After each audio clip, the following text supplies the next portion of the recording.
बात ये जी कि उर्दू अदब में हमें बहुत से सफ़रनामे नज़र आते हैं, बल्कि मुंशी महबूब आलम से ही शुरू हो जाइए, उनके यहाँ भी हमें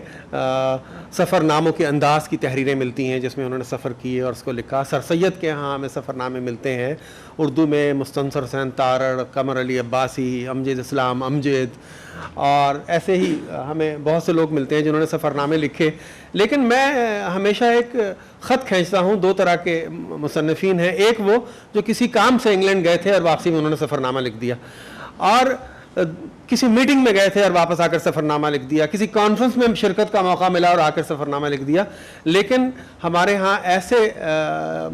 जो है सयाह कम है, या ऐसे सफ़रनामा लिखने वाले लोग कम हैं कि जो अपने शौक़ से बस उन्हें वो दुनिया को देखना चाहते हैं, दुनिया को एक्सप्लोर करना चाहते हैं, और वो कहीं निकलना चाहते हैं और उसको वो आम आदमी की आंख से देखते हैं, और उसमें जो दिलचस्पी के पहलू, जो नई बातें नज़र आती हैं, वो उसको अपने सफ़रनामे का हिस्सा बनाते हैं। और हम अपने सारे कलमकारों को अगर जमा करें तो उनमें 2-3 ही लोग ऐसे हैं जिन्हें जुनून है दुनिया देखने का, और वो सिर्फ ये नहीं कि कोई मीटिंग अटेंड करने जा रहे हैं या किसी कॉन्फ्रेंस में शिरकत के लिए जा रहे हैं। उबैदुल्लाह कहर हमारे ऐसे लिखारियों में इनका नाम आता है कि जिन्हें इस कदर शौक है, ये अपनी गाड़ी में बैठे होंगे और गाड़ी का एक्सल टूटा हुआ है और उन्हें पता चल जाएगा कि कल सुबह यहाँ से किसी बलूचिस्तान के किसी हिस्से में जाने का कोई मौका मिल रहा है, तो ये उसी वक्त जाएंगे और शाहजी से एक्सेल बनवाएंगे, मुझे सुबह सुबह बलूचिस्तान जाना है, दुनिया के सारे काम छोड़ देंगे और उस अपॉर्चुनिटी को अवेल करेंगे और निकल जाएंगे। तो मैंने इनके सफ़रनामों को कहीं गौर से, कहीं मुसलसल, कहीं जस्ता जस्ता थोड़ा थोड़ा पढ़ा है। बल्कि इनकी जब पहली डिजिटल बुक आई थी तो उसका पहली किताब का टाइटल छापने का एजाज़ भी मुझे मिला, और फिर हमारी एक दोस्ती है, बाहम मुलाकातें रहती हैं, हम इनसे वैसे भी सफ़रनामे, इनकी ज़ुबानी भी सुनते रहते हैं। इस किताब ने मुझे 2-3 हवालों से बहुत मुतासिर किया, इस डिजिटल बुक ने। मैं जब ये बुक आई थी, हालांकि इसका टाइटल मैंने बनाया, मैं इनके साथ शरीक भी रहा, लेकिन मैं उस वक्त कहता था कि क्या है, किताब किताब होती है, सब बकवास बात है, कोई डिजिटल कुछ नहीं। लेकिन मैं आपसे सच कहता हूँ कि जब मैंने इस किताब को देखना शुरू किया तो मुझे इसकी इतनी खूबियाँ नज़र आईं। मसलन एक तो किसी भी उम्र का आदमी, उसकी आँख, उसकी बिनाई की सूरत जो भी हो, उसका चश्मा अवेलेबल हो या ना हो, वो किसी वक्त जब चाहे लफ्ज़ों को बड़ा छोटा करके वो उसको देख सकता है, पढ़ सकता है। इसी तरीके से इन्होंने हर चैप्टर के बाद तस्वीरों को डाल दिया है, और मैं कहता हूँ कि जो RGB कलर्स हमको मिलते हैं मॉनिटर पे, उसमें जो तस्वीरें देखने का लुत्फ़ है, वो लुत्फ़ हमको उसमें नहीं आता। किताब में हम उस तरह उसको एंजॉय नहीं कर सकते। तो ये बहुत खूबसूरत, और फिर हर चैप्टर मैं समझता हूँ कि उसमें अल्फाज या सफ़हात की जो तादाद है वो इतनी मुनासिब है कि ना तो वो इतनी तवील है कि आप बोर हो जाएं, और ना वो इतनी मुख्तसर है कि आप परेशान हो जाएं कि ये क्या भला बात हुई। आप उसको पढ़ेंगे, आप उसको एंजॉय करेंगे और उसको बहुत कंफर्टेबली आप उसको डाइजेस्ट कर लेंगे। और इस किताब पर अब चूँकि मैं इस तकरीब को साथ लेकर चलूँगा तो टुकड़ों टुकड़ों में बात होती रहेगी। मैं समझता हूँ कि ये एक बहुत ही मुफीद तजर्बा है जो इन्होंने किया है, और मैंने इस किताब को, इनकी किताबों को जूँ जूँ पढ़ा और आगे बढ़ता गया और देखता गया, मैं इनसे बड़ा जेलस होता गया, क्योंकि दुनिया देखने का जुनून तो मेरा था कि मैं इसको देखूंगा। लेकिन मैं कई जगहों पर जब किसी बहुत खूबसूरत कैफियत में, किसी बहुत खूबसूरत सिचुएशन में इनको देखता हूँ, कुछ लोगों के साथ बैठे हुए नाश्ता कर रहे हैं, खाना खा रहे हैं, वहाँ के कल्चर को एंजॉय कर रहे हैं, तो उस वक्त मैं इनसे वाकई बड़ा जेलस हो जाता हूँ कि ये देखें उबैदुल्लाह कहर ने इस अपॉर्चुनिटी को अवेल किया जो हम नहीं कर सके। तो और सबसे बड़ी बात ये कि इनकी अपनी मदर टंग सिंधी है, और उन्होंने उर्दू ज़ुबान के अंदर ये सिंधी में हमें अल्ताफ़ शेख और इस तरह के कुछ नाम मिलते हैं जिन्होंने सफ़रनामे लिखे हैं, लेकिन उबैदुल्लाह कहर ने उर्दू में बहुत खूबसूरत सफ़रनामा लिखा है। और ये नहीं कि ये मेरे दोस्त हैं तो मैं इसलिए कह रहा हूँ, लेकिन मेरा अपना ख्याल ये है कि हमें इसका तनक़ीदी जायज़ा भी लेना चाहिए। और मेरी 2 किताबें आई थी, तो ये शकील भाई गवाह बैठे हुए कि मैंने अपनी दोनों किताबें शकील भाई को दे दी कि इसकी ज़ुबान का जायज़ा लें, और शकील भाई ने उसमें इतनी जगहों पर इस्लाह की है कि मैंने उस मुसव्वदे को जिस पे हर सफ़े पे शकील भाई की इस्लाह मौजूद है, मैंने उसको बाइंड करवा के अपनी लाइब्रेरी में रखा हुआ है। वो मेरी पब्लिश जो किताबें हुई हैं उससे ज़्यादा कीमती वो 2 किताबें हैं जिस पे शकील भाई ने कदम कदम पर उसकी इस्लाह की है। तो इसी तरह मैं समझता हूँ कि बावजूद ये कि उबैदुल्लाह कहर ने बहुत अच्छे सफ़रनामे लिखे हैं, लेकिन अगर उन पर शकील भाई की या कलीम चुग़ताई की या ऐसे उर्दू ज़ुबान पे अच्छी दस्तरस रखने वाले लोगों की एक नज़र हो जाए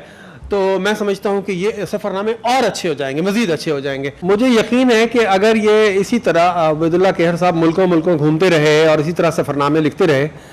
तो वो दिन ज़रूर आएगा जब हर मुल्क की सरहद पर कुछ गाइड हाथ में छोटे छोटे किताबचे लेकर खड़े होंगे, और जिस तरह हज गाइड तकसीम की जाती है हुज्जाज में, इस तरह इनकी किताबचे भी जो हैं वहाँ आने वालों को दिए जाएंगे, जिसमें पूरी रहनुमाई मौजूद होगी कि अब किस शहर में जाएँ, क्या खाएँ, क्या पिएँ, किससे मिलें। और क्योंकि मुझे जब ये मैं पढ़ रहा था तो मुझे ऐसा लगा कि बग़ैर किसी गाइड के कोई है जो मुझे ऐसा गाइड कर रहा है, जगह जगह लेकर चल रहा है। मैं खड़ा होकर परेशान हो जाता हूँ कि ये क्या लफ्ज़ कह दिया, फिर आगे खुद ही उसकी वजाहत कर देते हैं, ये कौन सी जगह आ गई उसके बारे में खुद ही बता देते हैं। और बात यह है कि ये एक कितना खुशगवार इत्तेफाक है कि ये राइटर और ये सयाह जिसे हम सब कहर साहब के नाम से जानते हैं, अब्दुल्ला कहर के नाम से, ये इंजीनियर भी हैं, और ऐसा इंजीनियर है कि दूसरों के लिए कम, अपने प्रोजेक्ट्स के लिए ज़्यादा इंजीनियरिंग हर वक्त करते रहते हैं। इनके घर आप चले जाएं तो इनके घर में बाकायदा कंप्यूटर्स के बहुत सारे यूनिट्स लगे हुए हैं। इन्हें पता है कि इन्हें अपना सफ़रनामा कैसे बनाना है, इसलिए इन्होंने इसको आसान से आसान रखा है। आप जब इस सीडी को डालते हैं तो ये ऑटो रन है, खुद बहुत आपके सामने अपीयर हो जाता है, वरना बेशतर सीडीज़ जो हैं उसको खोलना पड़ता है। इसी तरीके से मैं समझता हूँ गलती से भी अगर माउस पर क्लिक हो जाए तो पेज खुद ब खुद खुल के सामने आ जाता है। इसको इतना आसान रखा गया है, अभी जिन लोगों ने उसे यूज़ नहीं किया हो सकता है उन्हें कुछ ज़हनी उलझन हो कि किस तरह खोलेंगे, किस तरह देखेंगे। बस आप बिस्मिल्लाह करके उसको सीडी को डाल दें, मेरा ख्याल है बाकी सीडी अपना काम खुद करना शुरू कर देगी। और ये अपनी ज़ात में अंजुमन है, इनका तारुफ भी यहाँ हुआ है और अभी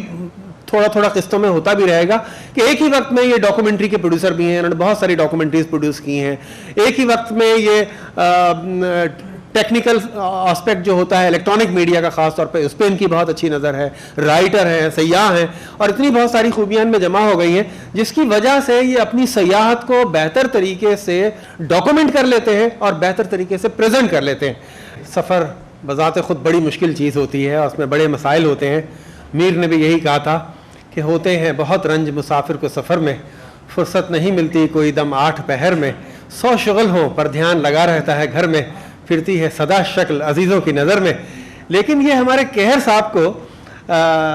जो है सफ़र में कहीं मुश्किल नज़र नहीं आती और ना इसकी कहीं झलक मिलती है इनके सफ़रनामों में। और कहीं अगर कोई मुश्किल पेश भी आती है तो उस मुश्किल को भी ये अपने लिए एक इंजॉय करने का, उससे हज़ उठाने का, उसको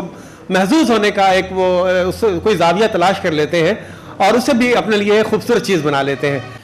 जब इन्होंने डिजिटल किताब की तैयारी की